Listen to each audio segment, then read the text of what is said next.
Kenapa Afghanistan menjadi rebutan? Dia tak pernah jadi rebutan, tuan-tuan. Afghanistan tak pernah menjadi rebutan.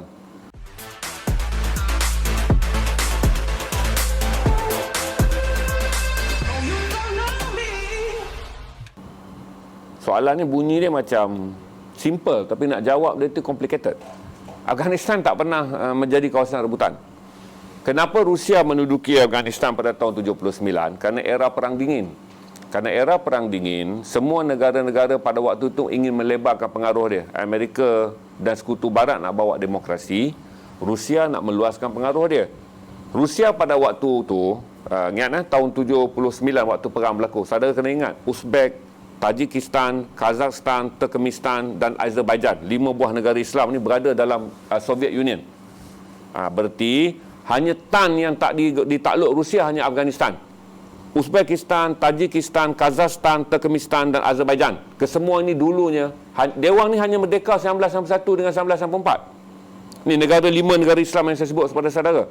Jadi ketika Rusia menyerang Afghanistan, dia nak meluaskan lagi saja wilayah dia untuk mengukuhkan kawasan demografi komunis.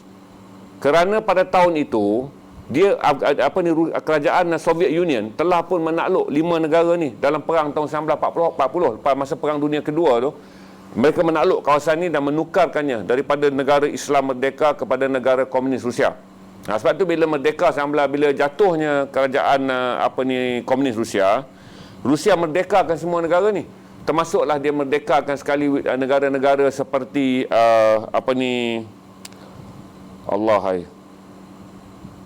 negara-negara bukan Islam, Armenia. Dia merdekakan Armenia dan dia merdekakan negara-negara di sebelah zon Kristian dia. Tapi 5 negara Islam ni pada tahun 79 ketika Rusia menyerang Afghanistan adalah negara di bawah komunis Rusia. Jadi waktu Rusia ambil Afghanistan, tidak ada apa nilai pada Afghanistan kecuali Rusia ingin meluaskan pengaruh komunis dia, kerana Britain pada waktu itu adalah negara yang mempunyai hubungan diplomatik dengan India, Pakistan, kerana India dan Pakistan adalah negara Commonwealth. Jadi sempadan India dan Pakistan tu dia nak bina buffer zone. Kalau dia nak menempatkan peluru berpandu ke, dia nak mengukuh apa kedudukan dia kan, dia nakkan bumi Afghanistan. Satu. Bila Rusia berundur, tak siapa peduli Afghanistan. Hinggalah Amerika mengamuk kerana Al-Qaeda beroperasi daripada Afghanistan dan telah menyerang WTC. Menyerang 2 menara WTC. Jadi serangan balas Amerika adalah serangan balas untuk memusnahkan keseluruhan gerakan Al-Qaeda yang pada waktu itu dibimbangi oleh banyak negara barat sebagai sel yang akan menjalankan operasi teror ke atas negara-negara barat sebagai tindakan balas dendam kerana pembulian barat ke atas negara-negara Islam yang lain. Saudara kena faham apa yang berlaku di Iraq sebelum serangan ke atas Afghanistan. Saudara perlu faham. Jadi dia tak pernah menjadi rebutan kerana hasil bumi. Dia tak direbut pun ketika tahun 79 perang dengan komunis adalah kerana komunis ingin meluaskan wilayahnya dan menjadikan Afghanistan sebagai buffer zone sekiranya mereka ingin menguasai Asia Selatan, kerana Pakistan dan India adalah 2 buah negara yang mempunyai hubungan baik dengan United Kingdom dan United Kingdom adalah sekutu barat. Satu. Kemudian ditinggalkan, tak ada siapa peduli. Negara tu miskin, papa, hidup dalam keadaan terabai dan terbiar. Daripada jatuhnya Taliban sampai jatuhnya Mujahidin, naiknya Taliban, tak siapa peduli, kecuali selepas September 11 apabila berlaku serangan ke WTC, Amerika mengambil tindakan pantas, iaitu pada bulan Disember mereka menyerang dan menduduki Afghanistan. Itu je. Dari segi harta hasil bumi tak ada apa. Saya pergi, dia sebuah negara miskin, negara batu, buminya banyak pasir, kering kontang, tiada pelabuhan, ikan sangat mahal. Kalau nak dibangunkan, saya fikir kata dia macam Malaysia tahun 50-an. Keadaan Afghanistan sekarang adalah seperti Malaysia sebelum merdeka.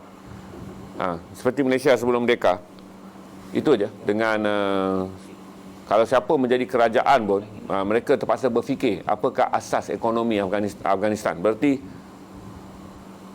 kalaulah Taliban ambil alih, mereka harus berfikir apakah asas ekonomi. Sebab itulah dalam kenyataan yang dikeluarkan oleh Taliban hari ini, dia langsung tak ada kenyataan ekonomi. Kenyataannya bersangkut dengan hukum, dengan kedudukan wanita, dengan dia tak akan bunuh orang yang sebelum ni. Tetapi tiada kenyataan bahawa ingin memulakan hubungan ekonomi. Sebab pemikiran ekonomi itu tak ada.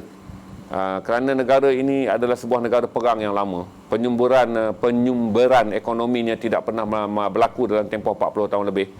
Dan waktu tahun Raja Zahir Shah yang pertama tahun 40-an pun berlaku perang. Kemudian muncul anaknya Raja Zahir Shah yang kedua, pun berlaku rusuhan pada tahun 73. Tahun 73 nak pergi tahun 79 diperintah oleh Muhammad Daud, pun berlaku rusuhan. Jadi kalau dikira-kira ni tuan-tuan, campur dengan kekacauan sejak Rusia ambil pun, dia orang ni dah berperang daripada tahun 40, tahun 30-an. Kalau saudara baca 19, kalau saudara baca betul-betul, bermula pada tahun 1911, 7 sultan yang telah dibunuh.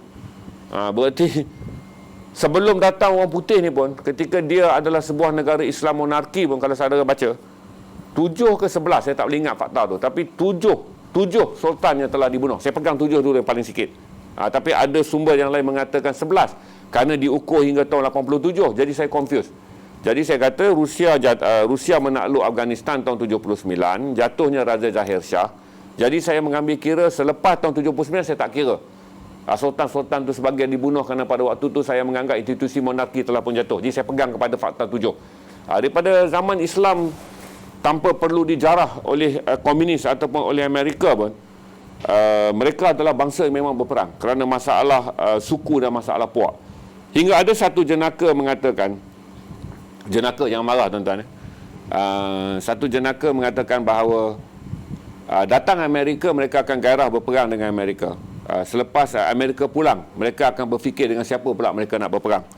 Kata seorang rakyat Afghanistan yang telah menjadi teknokrat di Eropah, dia menulis dengan mengatakan, dia muskil sekiranya bangsa ini boleh berfikir tentang kemajuan kerana hampir berpuluh-puluh tahun, macam saya kata daripada 1911 tu, perang bunuh raja tu, naik raja ni dia bunuh, naik raja ni dia bunuh, naik raja ni dia bunuh, sampailah Raja Zahir Shah II dibunuh. Saya pergi ke makam Raja Zahir Shah II tu, dia dibunuh. Datang komunis, datang mujahidin, dia berperang sama dia. Lepas mujahidin datang Taliban, dia perang sama dia. Datang Amerika.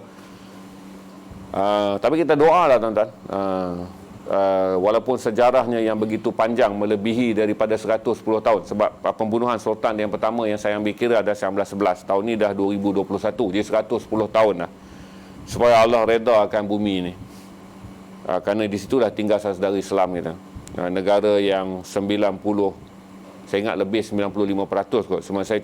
Saya terkejut bila dia orang kata ada penganut Hindu. Saya kata tak mungkin tu. Mungkin berita tu hanya menyebutnya sebagai warga negara India yang berada di Afghanistan kerana ramai orang India berniaga di Afghanistan. Tetapi ada orang Sikh di Afghanistan. Saya pernah pergi ke Gurdwara saya melawat sebuah Gurdwara Sikh di Kandahar. Saya pergi ke store orang Sikh berniaga dan mereka mempunyai hubungan yang sangat baik dengan orang Islam. Dan saya pergi sampai ke Gurdwara. Gurdwara ni maksudnya adalah rumah suci orang Sikh. Saya masuk, saya ditunjukkan kitab besar, sebuah kitab purba di antara kitab tertua agama Sikh selain berada di India. Kitab yang mulia dan kitab yang tertua bagi kaum Sikh juga berada di Afghanistan. Itu yang saya boleh jelaskan kepada saudara. Sangat complicated. Jadi walaupun hari ini kita share, kita anggaplah kita bersangka baik saudara share pengisytiharan polisi Taliban, bagaimana mereka akan membangunkan Afghanistan dengan 6 atau 7 perkara pokok tu. Tetapi dari segi geopolitik dia tidak semudah itu.